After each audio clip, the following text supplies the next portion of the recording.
السلام علیکم دوستو، آج بات کرتے ہیں پاکستان اور ایران کے تعلقات. یہ کیسے شروع ہوئے اور کیسے ان میں تلخی آئی. یہ موضوع پاکستان میں اس وقت بہت زیادہ ٹرینڈنگ پر ہے. اس کی وجہ یہ ہے کہ اس وقت ایران کے اوپر اسرائیل نے حملہ کیا، اور پاکستان میں کچھ ایسے، میں ان لوگوں کو کیا کہوں کہ جاہل کم سے کم لفظ ہوگا تو ایسا ہی سمجھ لے، ایسے لوگ اس موقع پر ایران کے خلاف اپنا بغض نکال رہے ہیں، ایران کے خلاف باتیں کر رہے ہیں. تو آج ہمارا جو موضوع ہے، ایران اور پاکستان کے تعلقات کیسے شروع ہوئے اور کس نے خراب کیے. سب سے پہلے پاکستان جب آزاد ہوا تھا تو ایران وہ پہلا ملک تھا جس نے پاکستان کو تسلیم کیا، اور پھر اس کے بعد 1948 کی جو کشمیر جنگ ہوئی، اس میں ایران نے پاکستان کو فل سپورٹ کیا، انڈیا کے خلاف جا کر سپورٹ کیا. پھر اس کے بعد 65 کی جنگ ہوئی. 65 کی جنگ میں پاکستان کو بھرپور سپورٹ ملی. نہ صرف سپورٹ ملی، میڈیا کے تھرو انڈیا کے خلاف باقاعدہ ایران نے پروپیگنڈا کیا اور پاکستان کی حمایت کی. پاکستان کو اسلحہ، گولہ بارود، پیٹرولیم مصنوعات، وہ ساری کی ساری فری. پھر 71 کی جنگ آئی. 71 کی جنگ میں بھی ایران نے پاکستان کی بھرپور سپورٹ کی. ان کے حالات بگڑنا تب شروع ہوئے جب ایران میں انقلاب آیا، امام خمینی کا انقلاب 1989 میں آیا.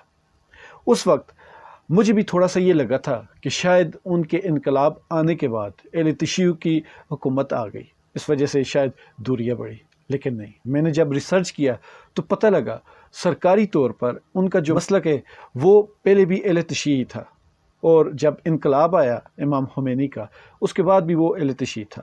صرف یہ تھا، پہلے تھوڑا سیکولر لبرل ٹائپ کا تھا، پھر اس کے اوپر تھوڑا دین کے اوپر، اسلام کے اوپر عمل کرنا شروع کر دیا گیا. اب دیکھیں، وہاں پہ اسلام کی جو بنیادی چیزیں ہیں، پردہ کیا جاتا ہے. باقی مسلک کی بیس میں ابھی نہیں پڑھتا، اس کے اوپر ایک الگ سے ویلاگ کروں گا اور بھرپور ویلاگ کروں گا. لیکن وہاں پر دیکھیں پردہ داری ہے، اسلامی قوانین رائج ہیں، اسلامی سزائیں رائج ہیں، تو بہت ساری چیزیں جو ہیں وہ اسلامی ہیں. اور جب اسلام اور پاکستان کی بات ہوئی تو ایران نے بلا جھجک پاکستان کو اپنا برادر اسلامی ملک کہا. مطلب کہ اس سے پہلے نہ پاکستان کو ان سے کوئی مسئلہ تھا، نہ ایران کو کوئی مسئلہ تھا. ایران کا جو مسلک اہل تشیع ہے، اس کے باوجود ایران پاکستان سنی ہونے کے باوجود ان کے ساتھ برادرانہ تعلقات رکھے ہوئے تھا. پھر اس کے بعد مسئلہ تب بڑھا جب پاکستان نے امریکہ کی آشرواد سے جو طالبان والا پروجیکٹ شروع کیا تھا نا افغانستان میں، تب مسئلہ بنا. اس وقت دو لڑائیاں چل رہی تھیں، ایک تو روس کے خلاف اور دوسری شیعوں کے خلاف. تو جو طالبان تھے انہوں نے شیعہ اہل تشیع حضرات کے خلاف بہت کارروائیاں کی، اور اس میں مزید شدت آتی جا رہی تھی. ایران نے جب پاکستان سے یہ گلے شکوے کہے تو پاکستان نے بے رخی دکھائی، تو اس سے تھوڑی تھوڑی دوریاں پیدا ہونی شروع ہوئیں. پھر اس کے بعد ایران نے ان سے گلے شکوے کیے کہ ہماری جو سرحد، جو بارڈر ہے، اس کے اوپر آپ کی طرف، پاکستان کی طرف ایسے گروپ ہیں جو ایران میں کارروائیاں کرتے ہیں، اور کارروائی کرنے کے بعد وہ واپس پاکستان میں آ جاتے ہیں. جیش عدل نام کی کوئی تنظیم تھی جو بارڈر کے قریب، جس نے اپنا ایک نیٹ ورک بنایا، لیکن حسب سابق پاکستان نے اس پر کوئی بھی توجہ نہیں دی. اور یہ بدقسمتی سے ہماری سستیاں ہیں. اپنے ہمسایوں، خاص کر افغانستان کے ساتھ جو موجودہ ہمارے حالات ہیں، اس میں بھی دیکھا جائے تو جب امریکہ یہاں سے جا رہا تھا، طالبان حکومت بنی، تو اس کا جھکاؤ پاکستان کی طرف بہت زیادہ تھا. لیکن پھر کیا ہوا کہ اس جھکاؤ کو پاکستان کی طرف کرنے کے بجائے پاکستان کی مخالفت میں کر دیا گیا. تو یہ بہت ساری سستی اور نااہلی ہے. تو ایران کے معاملے میں یہاں پہلے ہی چپکلش چل رہی تھی جیش عدل تنظیم کی وجہ سے. پھر اوپر سے پاکستان نے امریکی، بلکہ نہیں، سعودی آشرواد سے دو تنظیمیں بنائیں، ایک سپاہ صحابہ اور دوسرا لشکر جنگی. یہ دونوں تنظیمیں، مجھے یاد ہے، آپ کو بھی شاید یاد ہوگا، بچپن میں جو دیواروں پر وال چاکنگ ہوئی، بے تحاشا وال چاکنگ ہوئی، جہاں بھی ہم نظر ڈالتے تھے، چھوٹے چھوٹے بچے تھے تب تو ان چیزوں کا پتہ بھی نہیں تھا، لیکن وال چیکنگ جگہ جگہ نظر آتی تھی، کافر کافر، شیعہ کافر، یاد ہوگا آپ کو. تو یہ وہی دور تھا، اور ان دو تنظیموں نے بالکل چن چن کر اہل تشیع کے خلاف کارروائیاں کی اور ان کو نقصان پہنچایا. یہی جو سب سے بڑی جو وجہ تھی اسٹارٹنگ میں، وہ یہی تھی. اور اسی وجہ کے بعد جو ایران اور پاکستان کے تعلقات تھے وہ مزید خراب ہو گئے۔ اچھا، یہ جو دو تنظیمیں ہیں، سپاہ سالار اور لشکر جنگی، یہ سعودی آشرواد سے بنائی گئی تھی۔ میں نے آپ کو پہلے بتایا سعودی اس چیز میں کیوں دلچسپی لے رہے تھے۔ سعودیہ کا جو ایران کے ساتھ چپکلش ہے وہ تو آپ کو پتہ ایک مسلکی چپکلش ہے، لیکن سعودی عربیہ وہ بھی زبردستی کی حکومت آیا نا، خلافت عثمانی کو توڑ کر آیا تھا اور غلط طریقے سے آیا تھا۔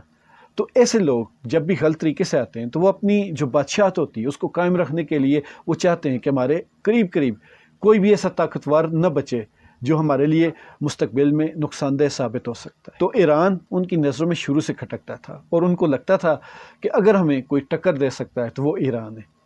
تو پاکستان اور ایران کی جو دوستی تھی وہ اس کو کھلنے لگی، اور پھر آہستہ شعور زمانہ وہی جو مسلمانوں میں ہمیشہ سے ایک تقسیم رہی ہے، فرقہ وارانہ تقسیم، اس کے ذریعے ایران اور پاکستان کو آپس میں دور کر دیا۔ اس میں ایک اور پہلو بھی ہے، جو اہل تشیع اور سعودی جو مسلک ہے، دیوبند کہہ لیں، اہل حدیث کہہ لیں یا اہل سنت کہہ لیں، ان کے بیچ میں ایک اور جھگڑا بھی ہے، شیعہ سنی ٹائپ کا جھگڑا، لیکن اس پر میں نے آپ کو بتایا کہ پھر کبھی بات کریں گے اور بھرپور بات کریں گے۔ اور اس سے پچھلے ولاگ میں نے ایک بات کہی تھی کہ یہ جو شیعہ سنی لڑائی ہے یہ بالکل چھوٹا سا ایک پوائنٹ ہے جس میں صرف دونوں طرف کی انا آڑے آتی ہے، نہیں تو یہ مسئلہ ایسے چٹکیوں میں حل ہونے والا مسئلہ ہے۔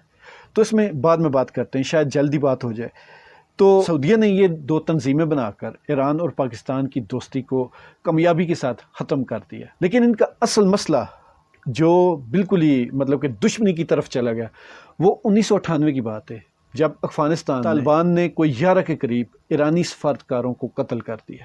اب دیکھیں، یہ کسی بھی مطلب کہ اگر کوئی نہتا بندہ ہو تو اسلام اس چیز کی اجازت نہیں دیتا، آپ نہتے لوگوں کو مارتے پھر۔ تو ایران کے جو 11 سفارتکار مارے گئے 1998 میں، تب ایران نے ان کو بھرپور جواب بھی دیا اور ان کے سامنے احتجاج بھی کیا، حتیٰ کہ بارڈر کے ساتھ فوجیں بھی لگا دی، مطلب کہ بالکل وہ حملے والی کنڈیشن ہو گئی۔ یہ وہ پہلا موقع تھا، لیکن بعد میں پھر معاملات ٹھنڈے ہوتے گئے۔ لیکن ایران کا جو ایک شکوہ تھا کہ پاکستان فرقہ وارانہ تنظیمیں ہیں، جو لوگ ہیں، ان سے یا تو چشم پوشی کر رہا ہے یا ان کو خود ہی سپورٹ کر رہا ہے۔ ایران کو یہ ہمیشہ سے پاکستان سے گلہ شکوہ تھا۔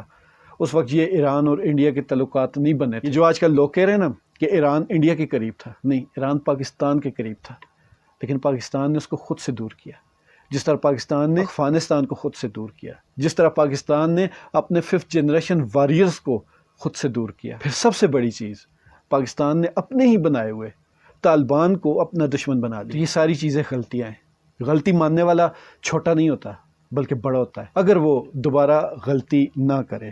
تو اس کے بعد 2010 آتا ہے۔ 2010 میں پیپلز پارٹی کی حکومت تھی، انہوں نے ایران کے ساتھ گیس پائپ لائن کا معاہدہ کیا جس کا نام رکھا گیا پیس پائپ لائن۔ یہ بہت بڑا پروجیکٹ تھا، اگر تو یہ پائپ لائن پاکستان میں آ جاتی اور پاکستان سے گزر کر انڈیا بھی جانی تھی، تو اگر یہ پائپ لائن پاکستان میں آتی تو ڈبل فائدہ تھا۔ ایک تو انڈیا کو پاکستان سے گزرتی ہوئی پائپ لائن کی راہداری دینی پڑتی، اور دوسرا پاکستان کو سستی گیس مل سکتی تھی۔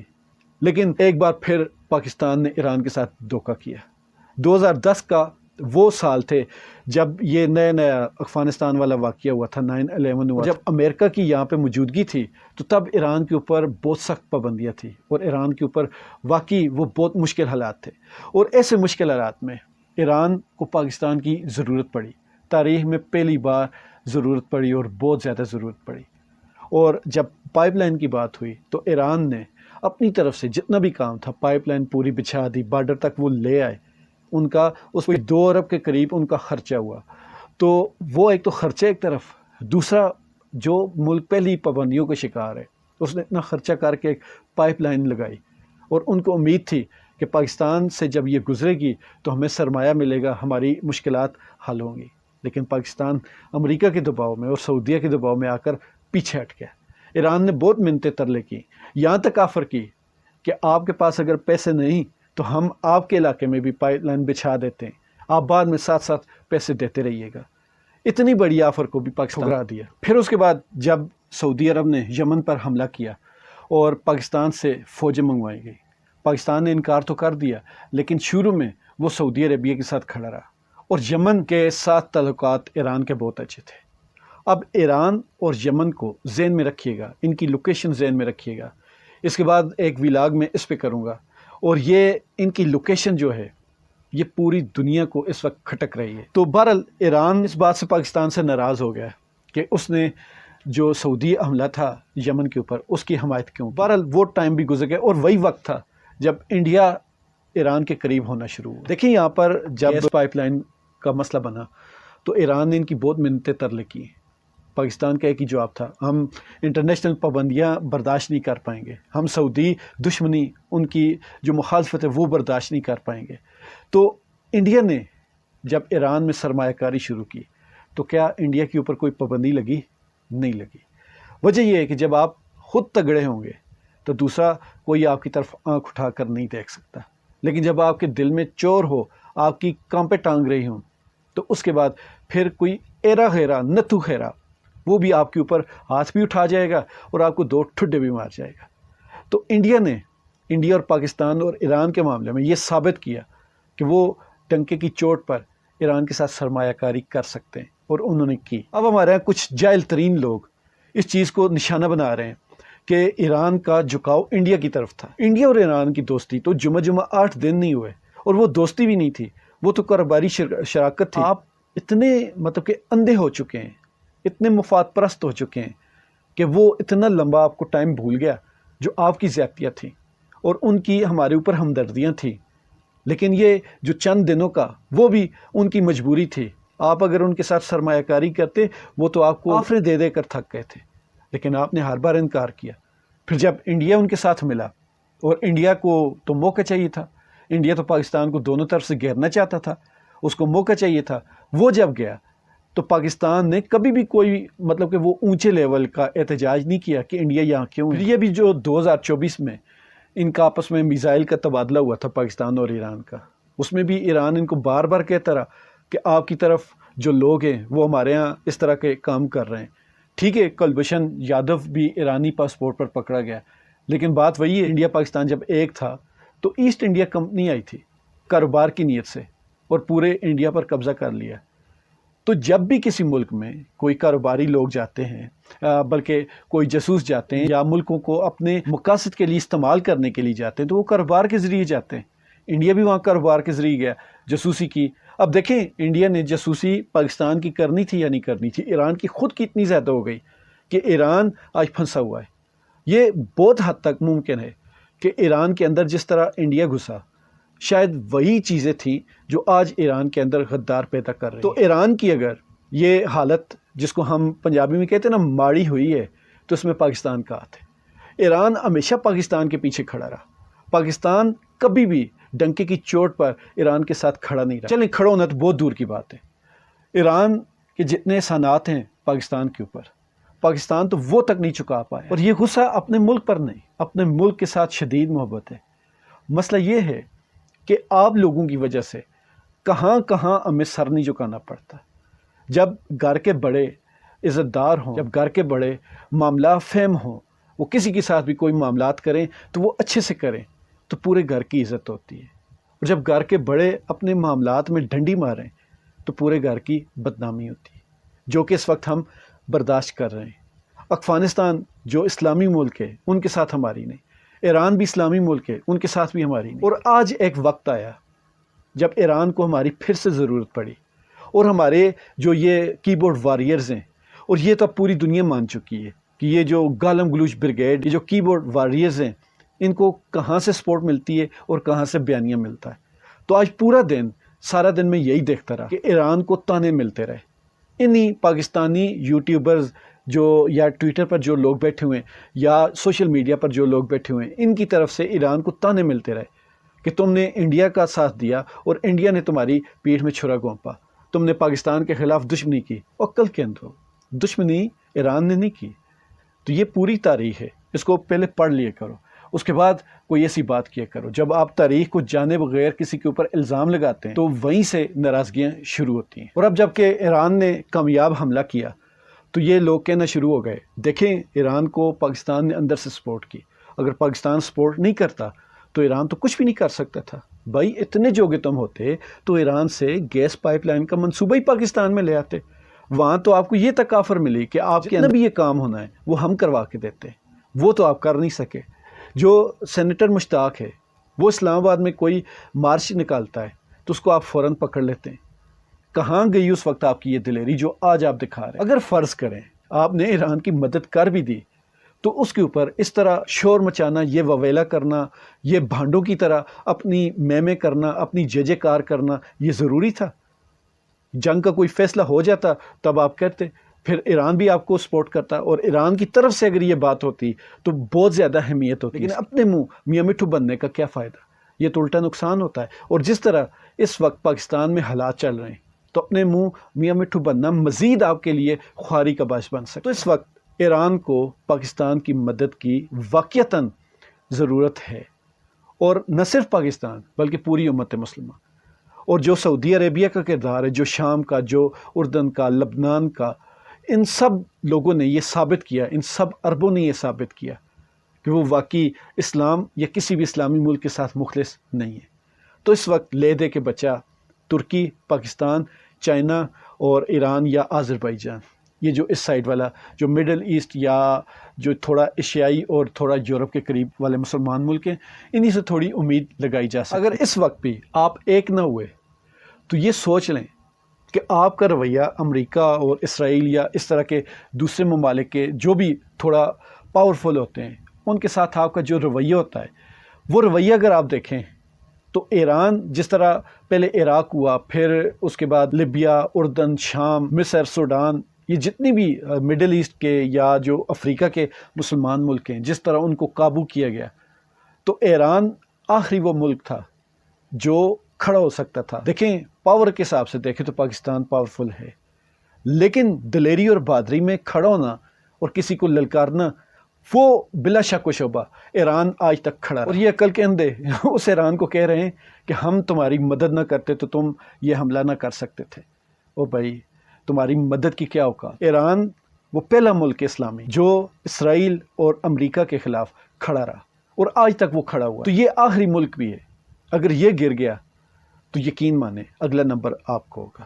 آپ جتنی مرضی پھر چاپلوسی کر لیں، جتنی مرضی آپ ان کی مرضیاں مان لیں، لیکن یقین مانیں انڈیا اسی موقع کی تلاش میں ہے کہ کب وہ موقع آئے گا اور وہ اپنا گریٹر بھارت کو دوبارہ سے پورا کرے گا۔ تو اب بھی وقت ہے، آنکھیں کھولیں اور اسلام کے لیے، اپنی امت کے لیے متحد ہو جائیں۔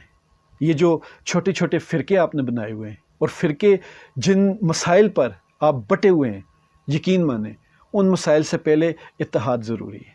اور آپ سے جب یہ حکومتی لیول پر سوال ہوں گے تو یہ فرقوں کے سوال نہیں ہوں گے، یہ جو لیڈر آپ بنے ہوئے ہیں، جو آپ یہ علماء بنے ہوئے ہیں، ان میں سے یہ سوال نہیں ہوں گے کہ آپ کون سے فرقے کے تھے۔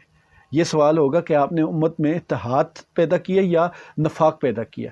وہ کہتے ہیں نا کہ زمین پر فساد نہ پھیلاؤ، تو آگے سے کہتے ہیں ہم تو فساد پھیلانے والوں میں سے نہیں ہیں، ہم تو امن قائم کر رہے ہیں۔ تو اس چیز کو جانیں، سمجھیں، اتحاد سب سے بڑی چیز ہے۔ جب امت کا اتحاد ہوگا تو اسلام تبھی مضبوط ہوگا، اور اسلام مضبوط ہوگا تو اسلام کے نام لینے والے بھی مضبوط ہوں گے۔ اس بات کو سوچیے گا ضرور۔ خوش رہیں، ایمان والی زندگی پائیں۔ اللہ تعالیٰ ہم سب کا حامی و ناصر ہو۔